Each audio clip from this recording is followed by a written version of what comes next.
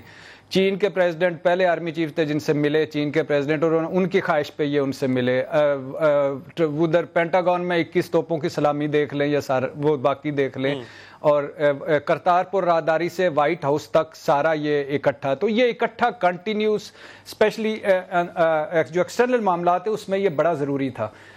میں ایک بات آج آپ کو، ہم تو اس وقت جنگ کے دہانے پہ ہیں یا کشمیر میں یہ ہوا، یقین کریں یہ واحد چانس ہے 70 سالوں میں، جنرل باجوہ کو آرمی کے افسر بھی مانتے ہیں، آرمی کے جنرلز بھی مانتے ہیں جنہوں نے ان کے ساتھ کام کیا یو این او ٹروپس میں، تو یہ واحد ہے جس میں عمران خان اور پاکستان آرمی اور پاکستانی حکومت ایک پیج پہ ہے، اور اگر اس خطے میں امن آ سکتا ہے، اگر یہ مودی دوسری طرف بیہیو کرتا تو یہ واحد ٹینیور تھا جس میں ساری چیزیں ہو سکتی تھی۔ کبھی ہماری حکومت ایک پیج پہ نہیں ہوتی تھی، کبھی آرمی نہیں ہوتی تھی، پیچھے جو ہسٹری ہے وہ آپ کو پتہ ہی ہے۔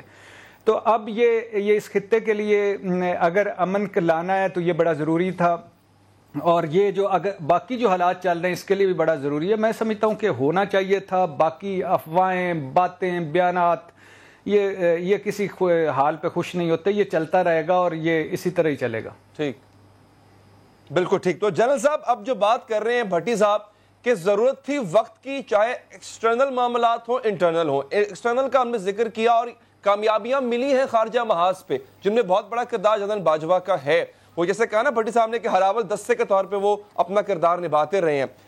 اندرونی معاملات، اب میں اندرونی معاملات میں سیکیورٹی سے ہٹ کے بات کر رہا ہوں سر۔ عمران خان صاحب نے جو احتساب کا عمل شروع کیا، وہ کہہ رہے ہیں کہ جی بالکل یہ رکے گا نہیں، کوئی NRO نہیں ملے گا، آپ کو نہیں لگتا اس میں بھی ان کو بڑی سپورٹ ملے گی اس ایکسٹینشن کے بعد؟ کیونکہ اس احتساب کے عمل میں ادارے کی بیکنگ بھی تھی، عمران خان صاحب کو ایک سپورٹ بھی تھی، وہ بیانات جو میں نے خود انٹرو میں پڑھ کے سنائے، آپ نے بھی سنے۔ ڈو یو تھنک کہ اس احتساب کے عمل میں اب تیزی آئے گی آفٹر دس ڈیسیجن؟ دیکھیں جی، پھر اگین آئی وڈ سے کہ this is the decision of prime minister. Prime minister صاحب کے ساتھ اس وقت ملک کے اندر کیا ہو رہا ہے، اکانومی کے ان کے اتنے چیلنجز ہیں کہ جن سے نابردازماں ہونے کے لیے وہ صبح و شام بے قرار بیٹھے ہیں، and he is trying every thing that he can do. Politically وہ ایک ریزر ایج سینیورٹی کے ساتھ اسمبلی میں بیٹھے ہوئے ہیں، جو کولیشن گورنمنٹ ہے بڑی تھن میجورٹی کے ساتھ وہ اسمبلی میں بیٹھے ہیں۔ پھر اگر آپ دیکھیں بیوروکریٹک ہرڈلز، تو نمبر آف دیم وہ اس طریقے سے گورنمنٹ نہیں چل رہی جس طرح پرائم منسٹر آف پاکستان چلانا چاہتے ہیں، لیگل لیمیٹیشن کی وجہ سے، قانونی ایشوز کی وجہ سے، جو ہمارے ملک کے اداروں کی پرفارمنس ہے اس کی وجہ سے۔ تو ایک سٹیبلٹی ایک ایسی ہے انٹرنل سیکیورٹی کے اعتبار سے اور ایکسٹرنل سیکیورٹی کے اعتبار سے، جو ایک سٹیبل انوائرمنٹ ملک میں چاہیے ہوتا ہے تاکہ جمہوریت بھی چلے اور باقی ادارے بھی کام کریں، وہ سٹیبلٹی انہیں آرمی پرووائڈ کر رہی ہے۔ اور میرے خیال میں اسی وجہ سے انہوں نے یہ ڈیسیجن لیا ہے کہ اگر انٹرنل سٹیبلٹی ہوگی تو سیاست بھی چلے گی۔ تو اس طرح تو ایک کنیکشن بنتا ہے، اگر اس کو کوئی اور جہت میں دیکھنا چاہتا ہے تو وہ ان کی مرضی ہے، لیکن میں سمجھتا ہوں انٹرنل اینڈ ایکسٹرنل سٹیبلٹی سیاست کے پنپنے کے لیے اور سیاسی نظام کو آگے چلانے کے لیے بہت ضروری ہے، اور اس وقت آئیڈیل انوائرمنٹ ہے، کیونکہ پچھلی حکومت نے نیشنل ایکشن پلان بنایا تو صحیح لیکن اس پہ عمل کرنے کے لیے ہمت نہیں کی۔ آج جب آرمی اور موجودہ حکومت